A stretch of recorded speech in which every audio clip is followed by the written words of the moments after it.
నీకు అంతగా సామాన్లు కనబడుతున్నాయంటే గుళ్ళని చెదగదేంగు. ప్రతి గుడి మీద అమ్మాయిలు నీకు అర్ధనగ్నంగా ఫోటోలు అవి ఉంటాయి. ప్రతి దేవాలయం వెనకాల సైన్స్ చూడని శాస్త్రం ఉంటది, సైన్స్ కి అందని శాస్త్రం ఉంటది. కానీ కొంతమందికి దేవాలయం మీద ఉన్నటువంటి బూతు బొమ్మలు మాత్రమే కనబడితే అక్కడనే ఆగిపోతారు ఆ చెత్తనా కొడుకులు.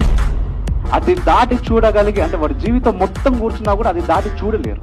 మామూలుగా ప్రెగ్నెంట్ ఉమెన్ ఎంఆర్ఐ స్కానింగ్ చేస్తూ ఉంటాం కదా మనం, అంటే 3rd month కి, ఆ తర్వాత 5th month కి, 9th month కి మనం ఎంఆర్ఐ స్కాన్ చేస్తున్నప్పుడు లోపల బేబీ అండం ఏ విధంగా పెరుగుతూ ఉంటుంది అని చెప్పేసి మనకు స్కానింగ్ రిపోర్ట్స్ వస్తూ ఉంటాయి. అది ఎప్పుడు వచ్చిందయ్యా మనకి స్కానింగ్ ఎంఆర్ఐ ఇదంతా అంటే గూగుల్ చేయండి, ఇది కూడా మీకు తెలిసిపోతుంది.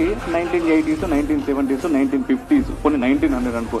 కానీ ఒకసారి ఇదే ఒక పాత దేవాలయం మీద లోపల ఉండేటటువంటి, అంటే ప్రెగ్నెంట్ ఉమెన్ కడుపులో ఉండేటటువంటి అండం యొక్క పరిణామ క్రమం ఏ విధంగా ఉందో ఏదైనా దేవాలయం మీద చెక్కి ఉందా, ఉంటే ఏ దేవాలయం మీద, అది ఎన్ని సంవత్సరాల క్రితం కట్టారో ఒకసారి మీరు రీసెర్చ్ చేస్తే, రీసెర్చ్ ఒకసారి గూగుల్లో టైప్ చేస్తే మీకు అర్థమవుతుంది.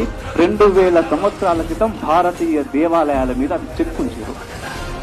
అంతకు మించినటువంటి సైన్స్ మన దగ్గర ఉన్నది, అంటే సైన్స్ కు మించినటువంటి శాస్త్రం మన దగ్గర ఉన్నది. మన కంటికి కనబడలేదు కదా, అంటే ఏ నా కొడుకు మన దేశం మీదకి వచ్చినా కూడా ఫస్ట్ టార్గెట్ చేసింది టెంపుల్స్ ని. ఎందుకు అంటే అది మన జ్ఞానం కాబట్టి. సో ఆ జ్ఞాన సంపదను కొల్లగొడితే భారతీయులని ఓడగొట్టొచ్చు అనుకున్నారు. ఇప్పటికీ అదే ప్రయత్నాలు జరుగుతున్నాయి.